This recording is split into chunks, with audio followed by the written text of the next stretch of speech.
Sir पड़ोसी की तमन्ना अब हमारे दिल में है, देखना है जोर कितना बाजरे के दिल में है।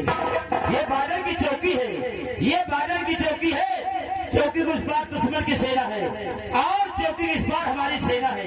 इसी बादल पर हमारे सेना पदरावत सिंह ड्यूटी करते हैं। आज ना जाने क्यों हमारे बड़े साहब सेना पदरावत सिंह के हमको बहुत याद आ रही है और इसी चौकी पर बैठकर अपने साहब के आने का इंतजार करते हैं।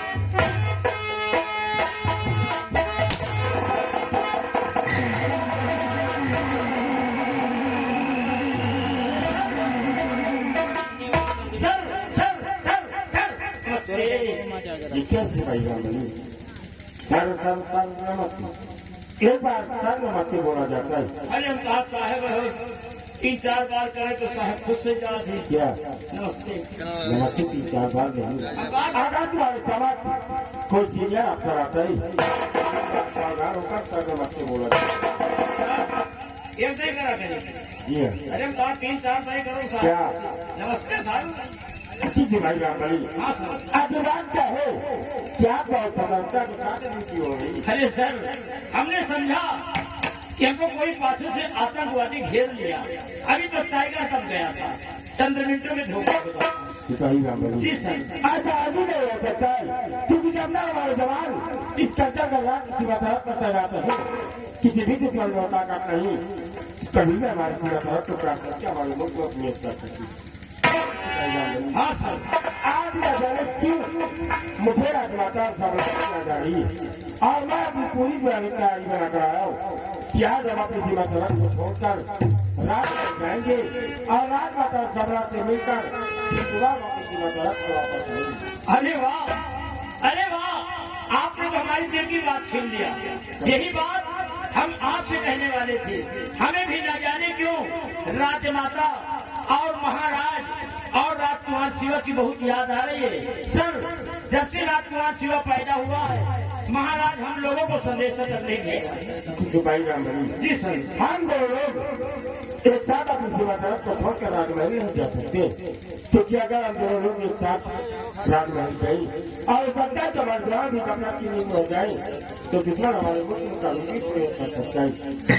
आज मैं अपनी सीमा सरहद को छोड़ कर जा रहा हूँ और सुबह जब अपनी सीमा सरहद को वापस आ जाएंगे फिर हम आपको राजमहल अवश्य भेजेंगे। ठीक है जाइए, लेकिन जैसा समाचार हो हमको मोबाइल फोन पर बता देना। ठीक है रामनी, मैं चलता हूँ और जैसे राजमहल पहुंचूंगा फोन पर आपसे करता हूँ। ठीक है सर। सर अच्छी अच्छी अच्छी क्या बात है सिपाही रामनी? जैसे हमने सीमा सरहद से राजमहल के लिए अपने कदम बढ़ाई, सामने से तुम्हें छींके आ रही है आपकी बात के। हो सकता है कि हमारी छींक आपको जाने से रोकती हूँ। और कहने का मतलब क्या? अरे यार देखा गाँव भर में हजूर माना हुआ है साहब, कहीं जाने लगो अगर कोई छींक दे, कोई खाली बाल्टी लेके निकल जाए, बिलाल रास्ता काट दे तो साहब वो दिन कहीं जाना नहीं चाहिए, बहुत अशुभ हुआ था साहब। ये सारी चीजें सेठमाते पर ये लोग मानते हम जैसे छतरी नहीं। और फिर आपको मालूम है कि ये रावत सिंह जो भी अपने दिल में ठानता है तो मैं उसे पूरा वक्त करता हूँ।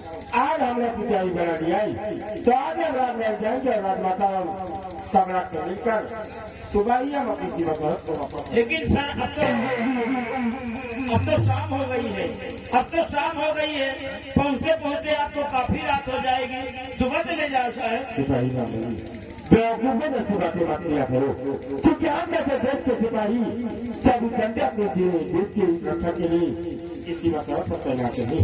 हम लोगों ने क्या दिन क्या रात दोनों ही बराबर है। ठीक है सर, आप हमसे बड़े हैं, ज्यादा आपसे हम भाई आपको रोक भी नहीं सकते, इसलिए जाइए जैसा समाचार हो। लेकिन आप मुझसे वादा कीजिए, आप मुझसे वादा कीजिए जब वापस आएंगे तो राजकुमार शिवा को खिलाने के लिए, देखने के लिए भेजेंगे या नहीं भेजेंगे?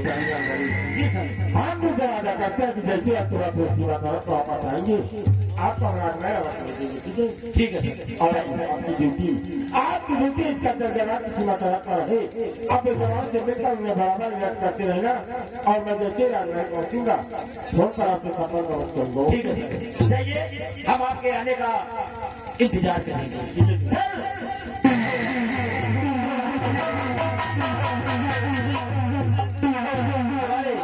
हमारे सेनापति रावत सिंह इस तरह के छीन को अशुभ नहीं मानते हैं।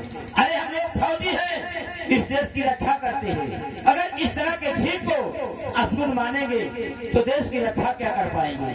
अब चलते हैं, अपने बड़े साहब के आने का इंतजार करते हैं और अपने अन्य सिपाहियों से मिलते हैं।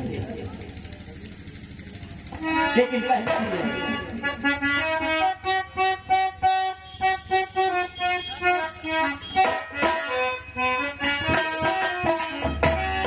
मेरे देश की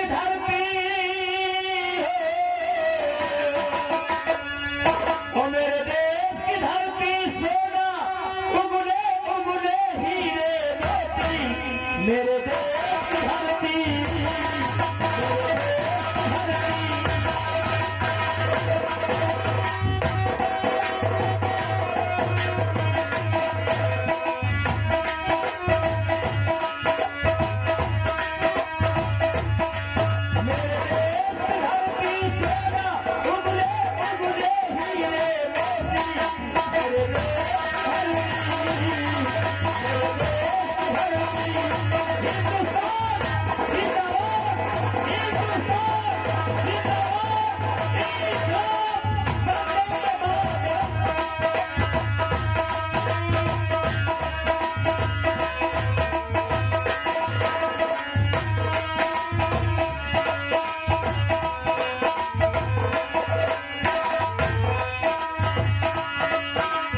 महारानी गहरी नींद में सो रही है।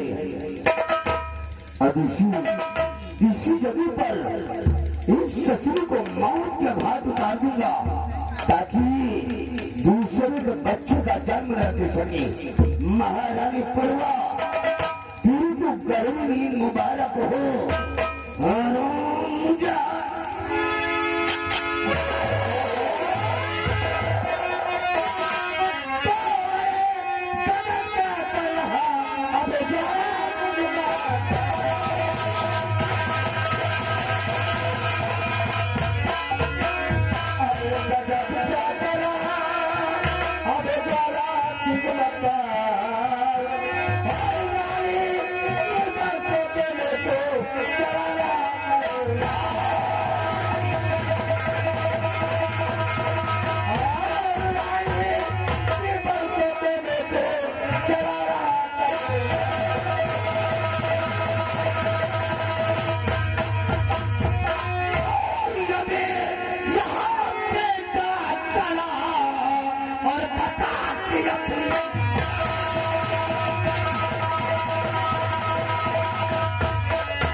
यहाँ से